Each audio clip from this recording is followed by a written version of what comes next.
playing, Ben, keep playing. There's nowhere you're gonna get these kind of African rhythms. They don't Leap His live on Fox 4. And there's no other person who's gonna play it like this than the incomparable Ben. Ben has been a pillar in our community for so many years. He's brought a lot of culture and enlightenment to the community. And when you get him on these congos, the African drums, it's a whole nother level. We're here at the Quality Life Center at Kwanzaa celebration. Leap His Live is here as a media sponsor. The early reception stages for the 2019 Kwanzaa. You can't have a Kwanzaa without African rhythms. 7 days of Kwanzaa, cultural principles, and these sounds screaming from my past, my African ancestors, libations, Malcolm X, Dr. Martin Luther King, Rosa Parks, Sojourner Truth, Harriet Tubman, Thurgood Marshall, Frederick Douglass,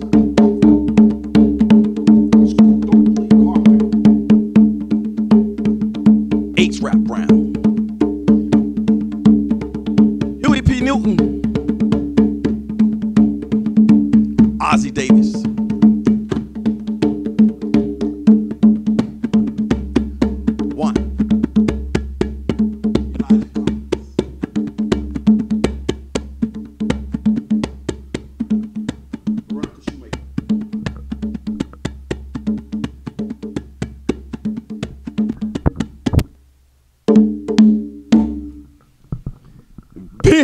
Thank you, bro. Thank you. My pleasure, Lee. My pleasure. Did I put you to work? Always, brother. Always. Ben, give your full name. My full name is Bennett Williams. Hey, Ben, do you have an African name that you go by as well? Yes, I do. Now, everybody in the African community and in the cultural movement know me as Sawangavu Ben Zulu Watiumba. Oh, man, that's pretty long. You know, my African name is Muze Kalawali. Muze Kalawali. Yeah, I was recently made an African elder about 5 years ago. Okay. And I wear that with honor. Indeed, you should. Did you get a chance to travel to the continent yet? Not yet, but I'm on my way. Nobody's going to believe that. You know? Right, and it's amazing because as long as I've been drumming and as African cultured as I am, people really think that I'm either a native from the continent that came here or that I've traveled back and forth extensively, and none of that. I always tell people this: I haven't had a chance to come to Africa, but Africa has come to me every chance it gets. Right, and I think I would say that you and I probably met about, what, over 15 years ago? Yes, it's been over 15 years. And from the time I met you, you were engulfed in the African culture, and since that time, you know, I got a chance to travel to the continent, and when I'm moving around the continent, I'm saying to myself, I would probably never have come here had I not met you. I mean, because you just, you know, I want to be like you, man. I want to be enlightened about my ancestors, my tradition, and where I came from. Now let's go with the drums first. Okay. What's the name? What are we playing here? What is this? I said congos. Are these congos? This is actually a djembe drum, and the djembe. Let's hold it up just in case it's not on TV.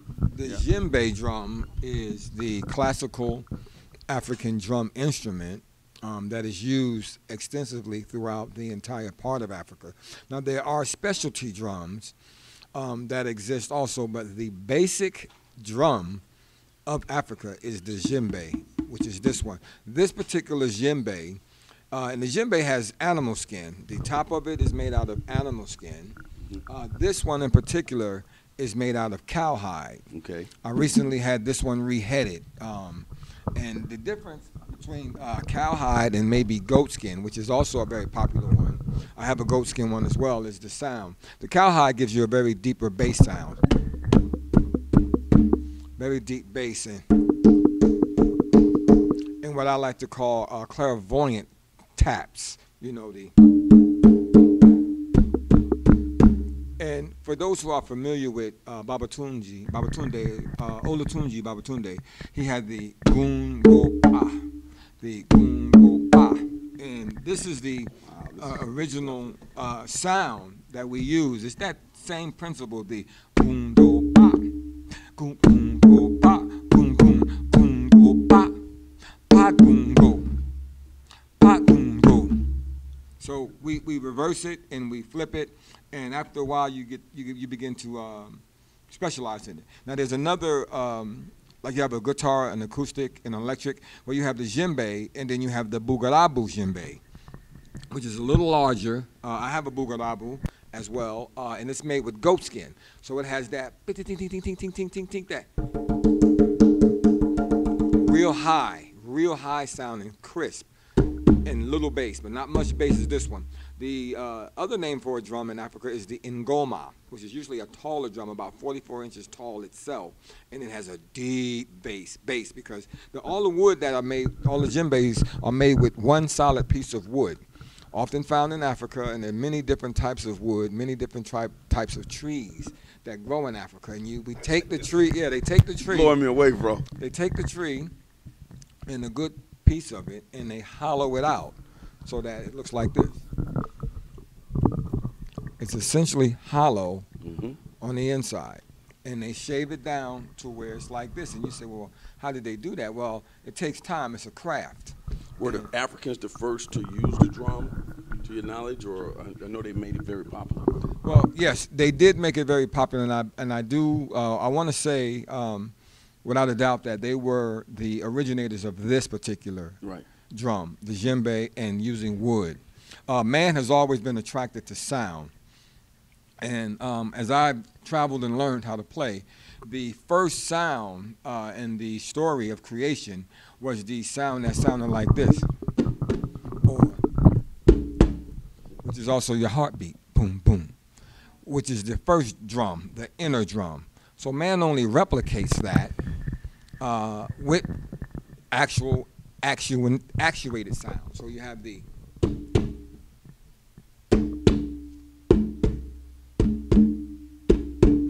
it's also given birth to the so-called two-step or two-beat, boom, bap, boom, bap, boom, bap, which is where hip-hop gets its origin from. So in understanding the drum, there's a lot more to it. I'm 56 now, and so it's taken me most of my life to fully grasp and understand all the knowledge and techniques behind it. So let me go back and forth with some questions, some short answers, so I can get something in here. First of all, how did you first get started playing the drums? I got started playing the drums, I believe, in 1966. I was like 3 years old. And my father, that was during the height of the civil rights movement and the Black Power movement in America. Now, that movement may not have reached everywhere, but it was very prominent in Newark, New Jersey, where I grew up at. Okay. So my family was really in tune to that. My mother and father were really in tune to that. Very activist type. And very activist. They were also Islamic also. Revolutionary type. Right, we got into that. And so this was handed to me when I was like 3 years old. And I started beating on it, and I've enjoyed it ever since. I have a brother that's 5 years younger than me. He plays. And if you think I'm good, where do you hear that guy? That guy's bad. I think you met him one time when we did the play out in Lehigh, The Colors with Sharon Hill. You did the play in Lehigh? Oh, no, when we did the African Network. Yeah. They played with us at FGCU. Right. I've been a couple of FGCU. Right. And FGCU. then we did one at the Riverside Community Center, but I think this was the one at FGCU because there's a lot of drummers there. Right. My brother and I drummed there. Man, you're outstanding. You'll be able to bring your drums here to Quality Life Center for Kwanzaa. Yes. Now, this is 2019 Kwanzaa. We're here in the Quality Life Center, Southwest Florida. This is, of course, Lee Pitts Live, the media sponsor, as Kwanzaa is taking place. When you were setting the scene downstairs, I was like, what are you doing? You just kind of set a mood, bring no drums. It automatically creates a mystique, kind of back to Africa, doesn't it? Immediately. Yes. I didn't do a performance necessarily. I just simply did created the ambiance for the event by drumming so that it would create that sensation that comes from Africa. And the drums have always, when you drum and you get with drum societies, not drum circles, drum societies, the master drummer will teach you that the drum is the voice of your ancestors. Mm-hmm. And a lot of times, and if I may, let me So share. you're always learning. Always learning.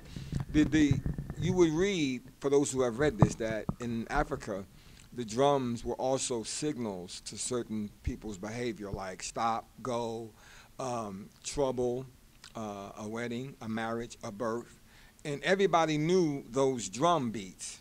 I see. And a lot of people say, well, how does that work? How did they know the drum beat meant get up and go to work, stop working, the harvest is good, the harvest is not good? How was the drum so effective as a communication tool?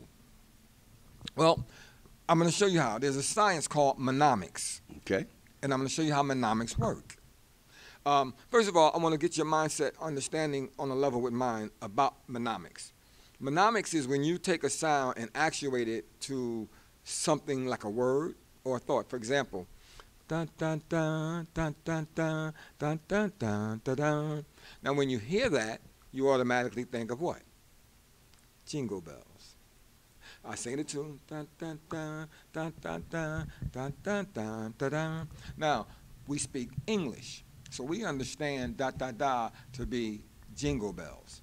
Likewise, if you hear the wedding song, dun, dun, dun, dun, dun, dun, dun, dun, you understand here comes the bride. Mm-hmm. Now in Africa, they don't speak English; they speak another language. So therefore, the drum speaks the language that they would speak. But we can actually use mnemonics in English. For example, Lee, can you hold this for me? Mm-hmm. One of the things we want to take pride in our growth and development as people who have overcome a lot of adversity is we can't go back. If we've progressed from any negative experience, any negative behavior, we want to understand that we can't go back once we've reached the point where we're successful. So we can't. See that? We can't go back.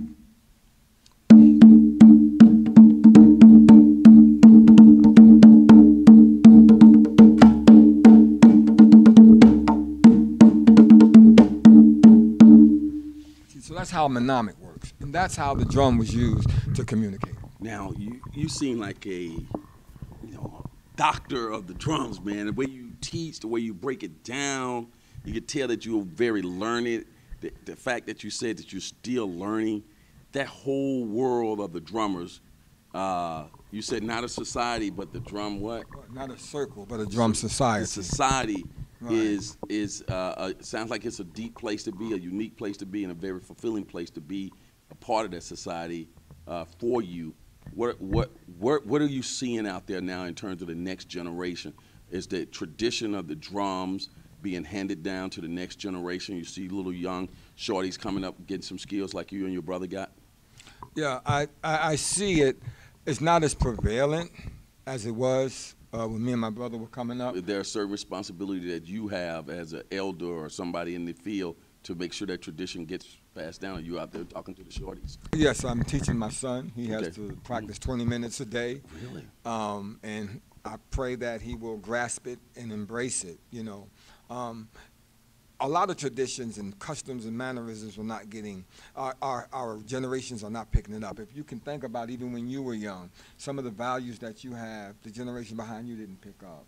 Even nowadays, we have a situation where none of the true honorable values that we had, it's like they're taking it for granted. It becomes a comedy, They're not taking it seriously. So I am doing my part by teaching my son, and I am doing my part in teaching others whenever I get the chance to. Well, that's excellent, man. Just to hear you talk about it and to be doing it into 20 minutes a day of practice in the drum world for a little kid to be practicing 20 minutes a day, that's a substantial amount of time? Yes, that is a substantial amount of time, given the gravity of society and the other things that will distract him.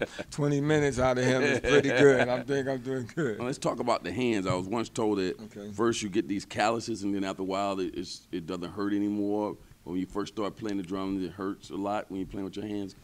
Yes, that is true. One time I did a show here, right here, up here, and I had a scab on the inside of my finger, and I was playing and it bust open. Mm-hmm. so I had got blood on the Really? drum, so I had to stop because but it had nothing to do with Your hands are pretty hard now, though, right? Yeah, they're definitely they're calloused over, and they don't even feel like Right. it, but there's a second coat of skin Yeah. there.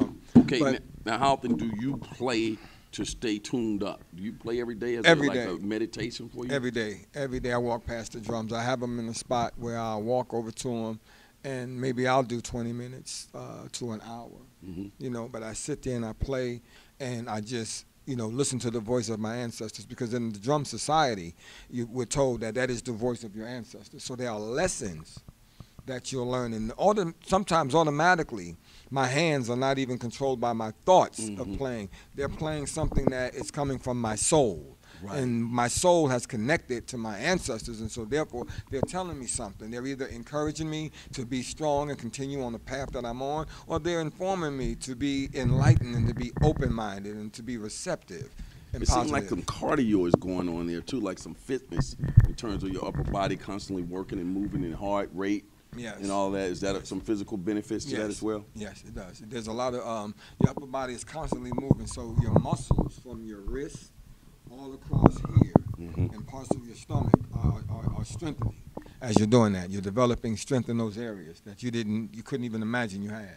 Okay, let's talk Kwanzaa before we wrap this up. The fact that the Quality Life Center each year takes time out to make sure that we celebrate Kwanzaa, a person like you who's so engulfed in the African tradition, what does that mean for our community to be able to come out and get together and celebrate those 7 principles? It's an enlightening thing. 2005, I did the Kwanzaa. I was a master of the ceremony for the Kwanzaa celebration here at Quality Life. And the purpose of Kwanzaa is to inform you and to allow you to identify with your African culture and to not be afraid or ashamed of it, but to realize that it is a true functioning part of your life. And so it gives you the opportunity to identify with it through the 7 principles of Nguzo Saba. Okay. So how you ended up here? You and Muhammad go back a ways? Oh, yes. Executive Director, Quality Life Center? Oh, yes. He called you up, or you just kind of know Kwanzaa's happening, you just show up? Well, for today, it was on social media, so I saw it, and of course, grab the drum and took off. I spoke with some of the people at work. They called me, as a matter of fact. Deborah Burgess emailed me and said, "Hey, Ben, can you do some drumming for us?" And of course, I was coming anyway. Deborah Burgess involved in here? Does she work at QLC now? I don't know if she works here, but she was the one that emailed me. Her and Keisha had talked. So okay. What I happened saw her was, down yeah, Deborah, Right. good old sorority sister too. Yeah. What happened was she just asked Delta me. Sigma Theta? Yep, the Delta. She asked me would I be involved, and I said, of course. I was going to come anyway. Right. It's either here or I'll go to Miami or I'll go to Orlando or Tampa for a Kwanzaa event. There's going to be a few more for the last few days, and I'll probably bounce around to all these places and just show my face and bring the drums, and people, we just, do it. And it's good. It's good principles to learn because, and I'm going to say this before we go, Christmas is not to be overlooked because of Kwanzaa. Kwanzaa just gives you an avenue to identify with your culture, and it just so happens to be around that same time. So it's not to combat Christmas. If anything, it's to complement and enhance. What is holiday Kwanzaa? experience. What is Kwanzaa?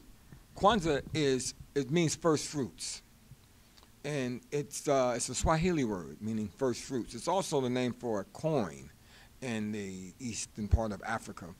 The correct pronunciation of what Kwanzaa means is Kwanzaa. It's Cuanza. So it's Kwanzaa. But we anglicize it, meaning we make it English with Kwanzaa. But it's Kwanzaa. So a lot of times when people talk to me, I say Akuanza Ijna, which means blessed Kwanzaa. In English, we interpret it to be happy Kwanzaa. The professor. If you want to know more, contact the professor. For those who are looking at us around the country, we're here in Southwest Florida, Fort Myers, in the southwest quadrant of the state of Florida, in a city called Fort Myers, in a county called Lee County. And we're at the Quality Life Center, which is a staple in the community. This event tonight is sponsored as a media, Lee Pitts Live, and We try to come out and bring you some culture, but this here has been extremely unique, and we're glad that we could get Ben pulled over to the side. Ben, give that African name one more time. Sawangavu Benzulu Wati Umba. Who would you like to wish a happy Kwanzaa to? I'd like to wish a happy Kwanzaa to everyone, to you, your family, everyone. Okay, we'll be right back.